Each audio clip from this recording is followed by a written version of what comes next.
इस सेशन में हम जानकारी लेंगे जावा क्यों और कहाँ प्रयोग की जाती है, जावा को कहाँ प्रयोग किया जाता है प्रैक्टिकल एस्पेक्ट में। हमने अभी तक देखा जावा बड़ी पॉपुलर है, जावा के काफ़ी सारे फीचर हैं, काफ़ी सारे बेनिफिट्स हैं, तो इसका प्रयोग कहाँ कहाँ किया जा सकता है। तो आइए शुरू करते हैं। सबसे पहले हम दो जगह इसका यूजेस देखते हैं, एंड्रॉयड ऐप्स और सॉफ्टवेयर टेस्टिंग में। शायद ही कोई व्यक्ति इस समय ऐसा हो जो एंड्रॉयड से वाकिफ ना हो, परंतु क्या आप जानते हैं कि एंड्रॉयड जो है उसमें बैकएंड में जावा लैंग्वेज का प्रयोग किया जाता है। एंड्रॉयड स्टूडियो एक सॉफ्टवेयर है जिससे आप एंड्रॉयड एप्लीकेशंस को डेवलप कर सकते हैं। यहाँ मैंने developer.android.com एक URL खोला हुआ है और यदि आप यहाँ देखें तो उस एंड्रॉयड स्टूडियो का एक स्क्रीनशॉट है जिसमें आप एंड्रॉयड ऐप्स को डेवलप कर सकते हैं। यदि आप ऊपर की तरफ देखें तो मेन एक्टिविटी.java लिखा गया है। जब आप अपने जावा को प्रोग्राम को सेव करते हैं तो .java एक्सटेंशन से करते हैं। अब यहाँ पे एंड्रॉयड स्टूडियो में जावा को बैकएंड लैंग्वेज के रूप में प्रयोग किया जाता है कोडिंग करने के लिए। तो यहाँ पे जावा के सभी रूल्स को फॉलो किया जाता है, जैसे सभी क्लासेस को, जैसे पब्लिक क्लास यहाँ लिखा हुआ है, उनके मेथड्स को, एक्सेस स्पेसिफायर्स को, बहुत सारे। तो जावा का एक प्रैक्टिकल यूजेज एंड्रॉयड डेवलपमेंट में जावा का प्रयोग होना भी है। अगला यूजेज जो है वो सॉफ्टवेयर टेस्टिंग के रूप में है। सॉफ्टवेयर टेस्टिंग एक बढ़िया कैरियर अपॉर्चुनिटी के रूप में उपलब्ध है हमारे पास। यदि आप स्टूडेंट हैं और अब जॉब सेक्शन में जाना चाहते हैं तो आप सॉफ्टवेयर टेस्टिंग को एज अ जॉब कैरियर भी ले सकते हैं। सॉफ्टवेयर टेस्टिंग में जावा का बहुत ज़्यादा प्रयोग किया जाता है। यदि आप ऑनलाइन सर्च करें तो आप देखेंगे कि सॉफ्टवेयर टेस्ट करने के लिए जो APIs या जो टूल्स यूज़ किए जाते हैं उनमें सबसे फेमस टूल सेलेनियम है जो ओपन सोर्स प्रोडक्ट है। प्लस अगर आप जावा जानते हैं तो इसके साथ कोडिंग वर्कआउट करके आप आसानी से सॉफ्टवेयर्स को टेस्ट कर सकते हैं और एक कैरियर अपॉर्चुनिटी की तरह आप इसे ले सकते हैं। तो यहाँ पे जावा का जो प्रैक्टिकल यूजेज है वो सॉफ्टवेयर टेस्टिंग में सेलेनियम के साथ जावा का प्रयोग करने से है। इसके अतिरिक्त जैसे मैंने पहले बताया आपको कि शायद ही कोई ऐसा हो जो एंड्रॉयड के बारे में ना जानता हो। एंड्रॉयड में सबसे अच्छी बात यह है कि मोबाइल पे काफ़ी सारी चीज़ें आपको मिल जाती हैं, जैसे गेम्स डेवलपमेंट भी उनमें से एक पार्ट है। यदि आप गूगल पे सर्च करें, यहाँ मैंने प्ले स्टोर पे जावा गेम्स को सर्च किया है, तो आप देखेंगे काफ़ी सारी गेम्स जो जावा गेम्स हैं वो आपके पास आ जाएंगी।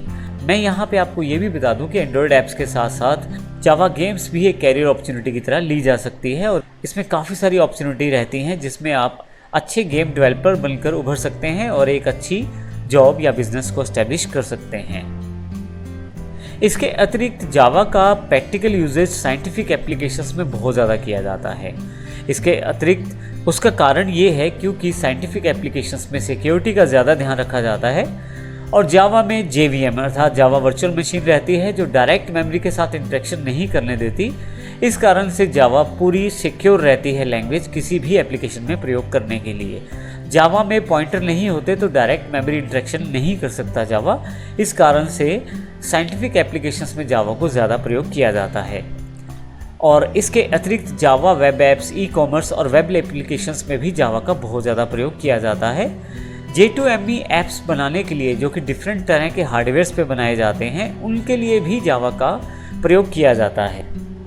मैं यहाँ पे आपको एक URL दिखाने वाला हूँ docs.oracle.com पे, जहाँ पे जावा EE का ट्यूटोरियल दिया गया है।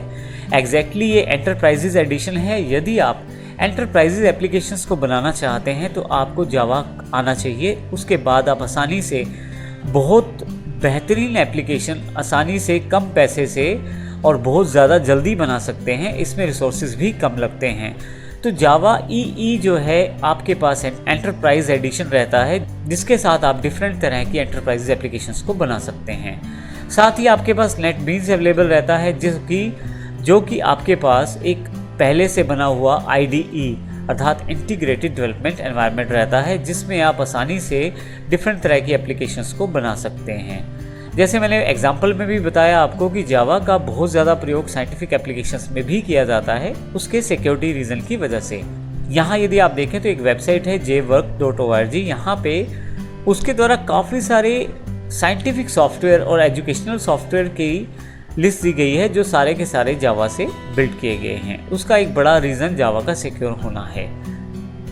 तो इस सेशन में हमने देखा कि किस प्रकार जावा का जो प्रैक्टिकल यूजेज है उसका आप प्रयोग कर सकते हैं as a career opportunity, as a business organization आप जावा को वर्कआउट कर सकते हैं और साथ ही आप जावा को सीखते हुए अपने कैरियर को आसानी से ग्रोथ भी दे सकते हैं। अभी तक हमने जो सेशंस कवर किए हैं वो लगभग आपके जावा की इंट्रोडक्शन जैसे ही हैं, अर्थात अभी आपको केवल जावा के बारे में ही बताया गया है। आने वाले सेशन से हम जावा के प्रैक्टिकल कॉन्सेप्ट की तरफ बढ़ेंगे ताकि हम जावा को प्रैक्टिकल रूप में सीख पाएं। धन्यवाद।